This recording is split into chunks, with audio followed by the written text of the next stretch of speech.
Hello again, everyone. I'm Professor Robert Romano, and welcome back to the Economics of Sports.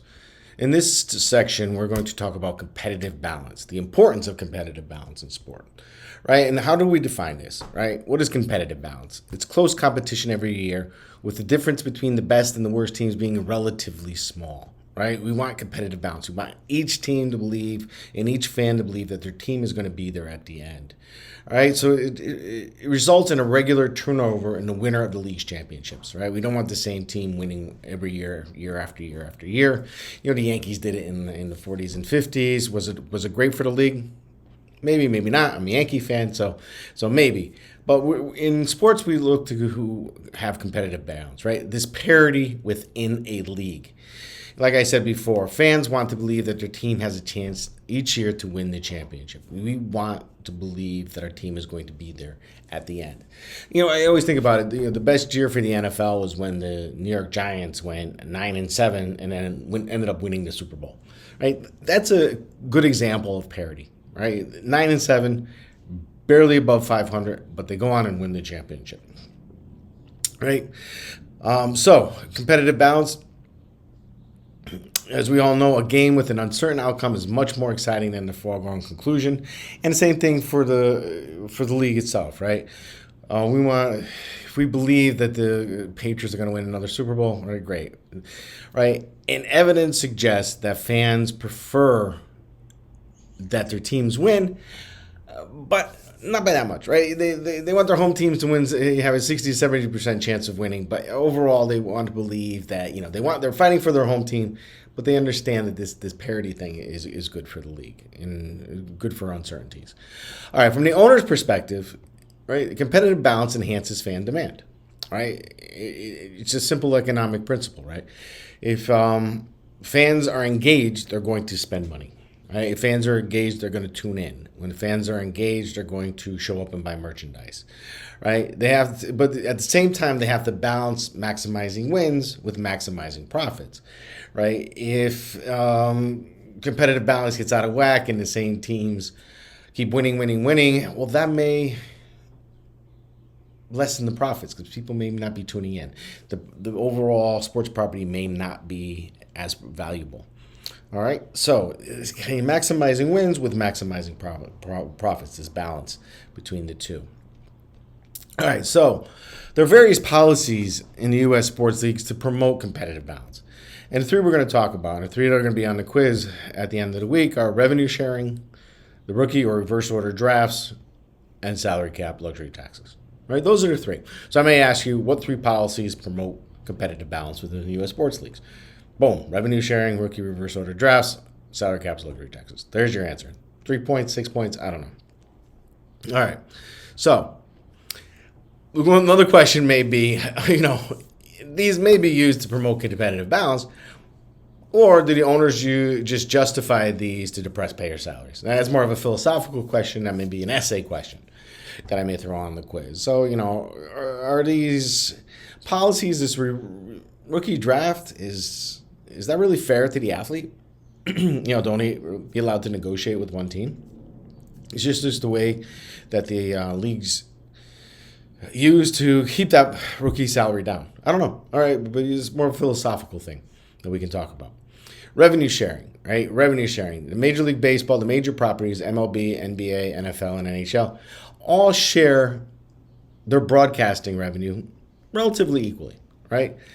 The NFL extensively shares all other sources of revenue. All right, so this revenue sharing, this socialism within sports, as I like to call it, is prevalent.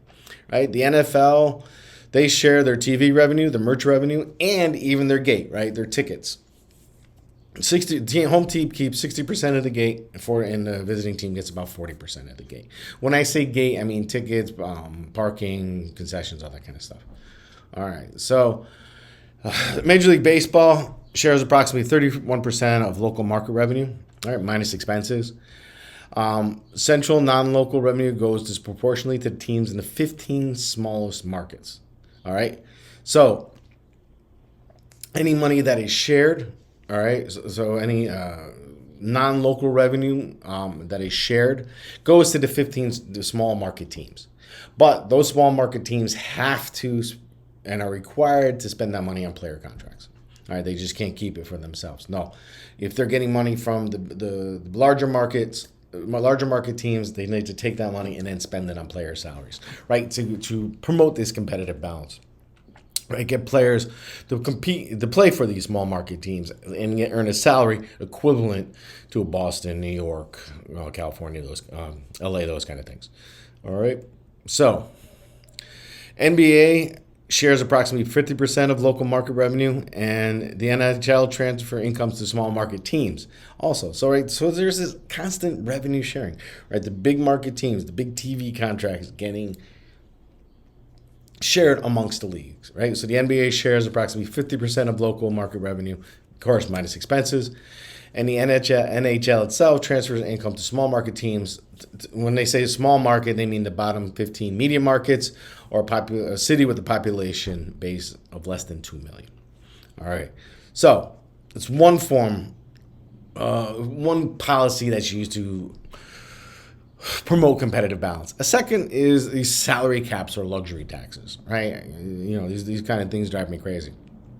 The NBA, the NFL, and the NHL all have some form of luxury salary cap, right? It sets the upper and lower limits that a team can spend on a player's salary, right? So not only is it the cap, but it also sets the lowest amount that a team can spend. All right, you can't, if the cap's $100 million, well, you can't just spend $50 million. No, you have to spend like $95 million. So that'd be the lower end. All right, it's based on qualifying revenue, and each league calculates their qualifying revenue differently. So, that's more of a collective bargaining kind of issue, how they are going to define what their qualified revenue is. All right, salary cap. In most cases, players receive around 50 to 55% of the national broadcasting revenue, not the local revenue, but around 55%. And in the NFL, the players receive about 45% of the merchandise revenue and 40% of the local revenue. All right, so all these things are kind of discussed in collective bargaining. What is considered national broadcasting? What is local broadcasting? How much on merchandise? What is considered local revenue and how they're going to divide that? So all this is used to calculate what the salary caps for the various leagues will be. All right. Again, like I said, it's based on what they can reach for or negotiate in collective bargaining. All right. And for the most case, each team must spend at least 89% of the salary cap money on player salaries. All right. So they can't tank and go down to 50% or 40%, which had happened in the past. And overall, players throughout the whole league must receive 95% of the total cap space. So even if a team is at 91, maybe the team is at 98, so it needs to balance out to about 95% of the total cap space for all the teams. All right. The NFL has a hard cap, right? It sets a firm limit on salaries without exceptions, right? There's no exceptions. The NBA, alternatively, has a soft cap, and they have many exceptions. All right. So the NBA cap, there's the mid-level exception. Teams can sign one player to the league's average salary, even if it goes over the cap limit. All right, so that's the mid-level exception. The rookie exception, team can sign a rookie to his or her first contract, even if it goes over the salary cap. And then there's the bird exception, right? A team can resign a player already on their roster, even if it goes over the salary cap, right? So that's considered a soft cap because there's no hard and fast rule. There's these exceptions that allow a team to go over a cap in certain instances. Now, the last thing we're going to talk about is the rookie draft or the reverse order draft. All right. In the reverse order draft, teams select players according to the order of finish in the previous season. Right. So weakest teams go first, strongest teams go last. Right. This was first set in the NFL, and I think it was 1935. Commissioner Bell said, this would be best for the league if the champion team goes last in order, because this would be used to allow the weaker teams to get some talent and hopefully create this parity within the league. All right, so you got the rookie draft. Each league does it a little bit different, but the concept there is to level out talent over the long run with the goal of reaching parity of talent amongst all the teams. All right, you want talent amongst all the leagues. That doesn't mean you're going to win, but at least you're spreading out the talent to hope that that this talent can raise your team up to a winning franchise. The rookie draft, however, has some negatives, as we know in the NBA, can lead to tanking at the end of the season. This lottery system, the weakest team does not always pick first, based on the lottery system. And in all honesty, it only works if the teams know what the hell they're doing, right? If they can identify talent, if they pick, they have the first pick and they pick someone who, it's questionable, then what's the point, right? It only works if the teams can truly scout and identify talent. All right, so that's an overview of kind of this concept of competitive balance. We'll discuss it more in the synchronous session. But if you have any questions in between, please feel free to reach out to me. I'll be happy to answer anything. All right, thank you. Take care.